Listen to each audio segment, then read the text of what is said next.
Chat GPT. This model has become all the rage, and for good reason. It's very powerful. But the more I look online, the more I see, kind of misconceptions about what this is and what they can do with it. Um, I'll start with one that I hear all the time, which is this is constantly getting smarter from things on the internet. That's definitely not true. It's a trained model, and it's taken a lot of fine tuning to get to the point where it's at.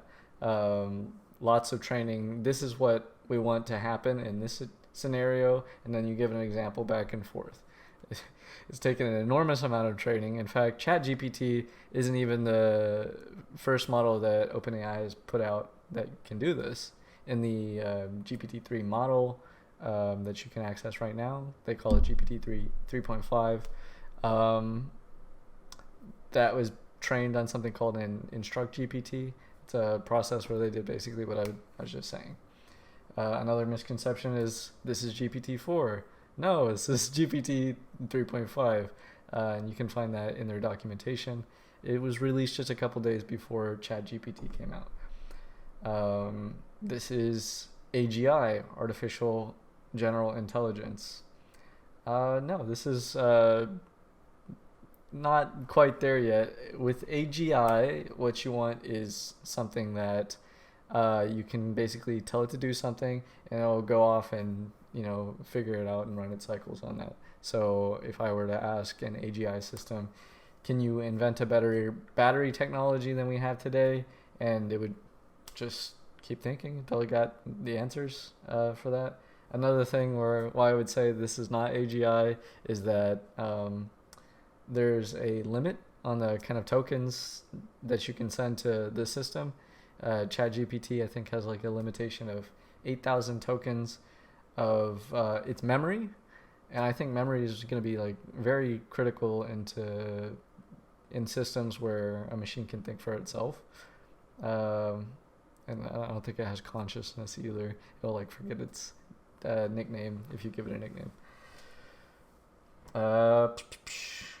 We can just use GPT-2. This is absolutely not true. If you want to see the large language model size, you can find right here that some of these models are just way smaller. This is GPT-2, and this is Palm, and Bloom is around the same size as GPT-3 is right now. So much smaller, and you won't get the that fine tuning that I talked about earlier, and the quality of responses that you'd expect from a larger model that has a context of more information that's been trained on. Okay, that's another thing. This cannot be used for domain-specific purposes. I would, again, say that one is wrong. I made a bot here on my website, and you can check it out yourself. This is using GPT-3, which is powering ChatGPT, and I've trained it who I am, and some of the stuff that I've done in the past. In fact, you can say like, what are your hobbies? And now the answers are going to come back based off of me. You can even ask other questions like, is your favorite color?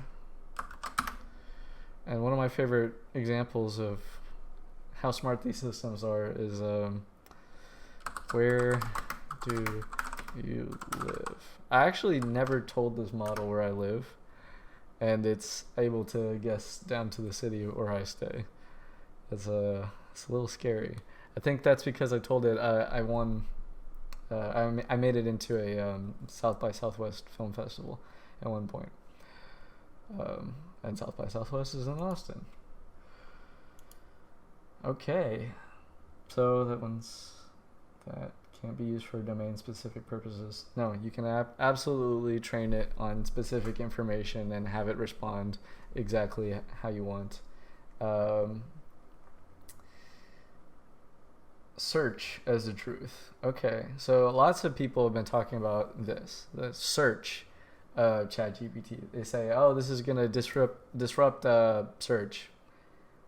Yeah, it is. There's already another company looking into doing search with a large language model, and maybe you don't trust this large language model with finding the information from the world because of that limitation of knowledge, and because it's trained on that specific set of knowledge and it's been fine-tuned on that specific set of knowledge.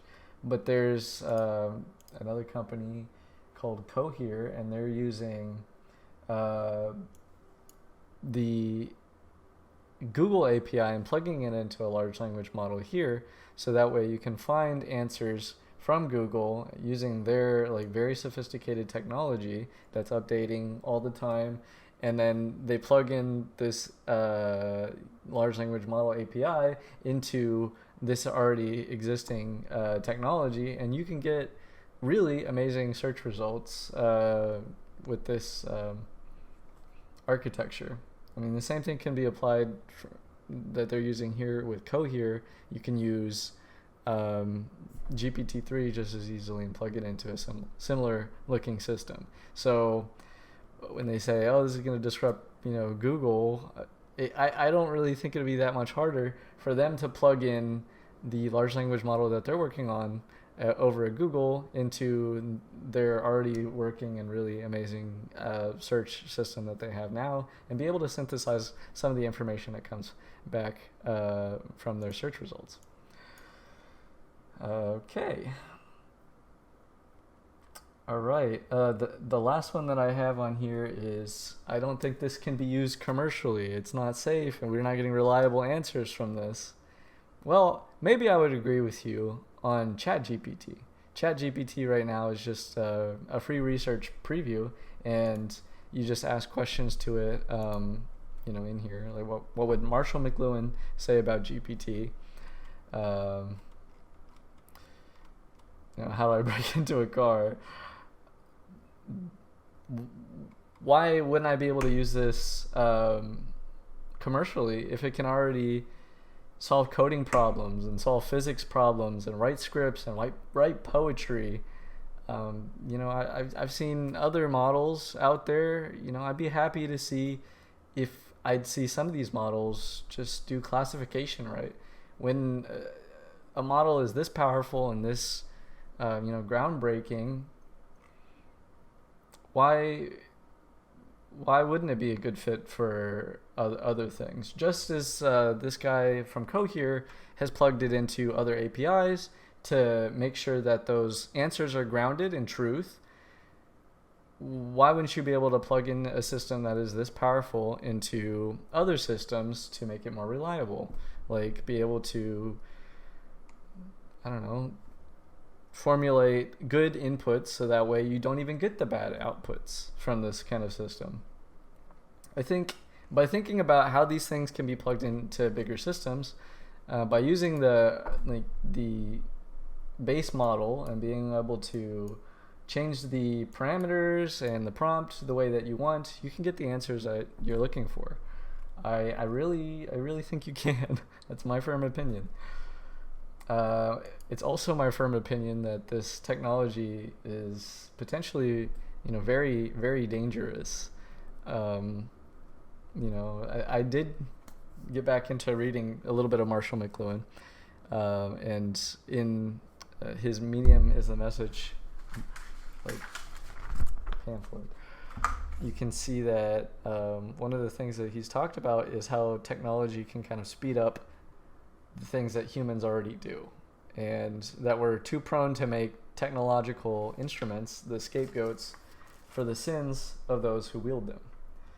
The product of modern science is not that they're good or bad, it's the way that we use them that determines their value. So I think I would want to end this conversation by talking about how this AI is almost like its own medium, and the responses that we're getting from it is content. And it's very rare, I think, to see, even in our lifetime, that a medium actually creates its own content. So that's what I had to say about the misconceptions of GPT-3. I hope this was pretty useful for you, and can't wait to see what happens with this technology. Bye.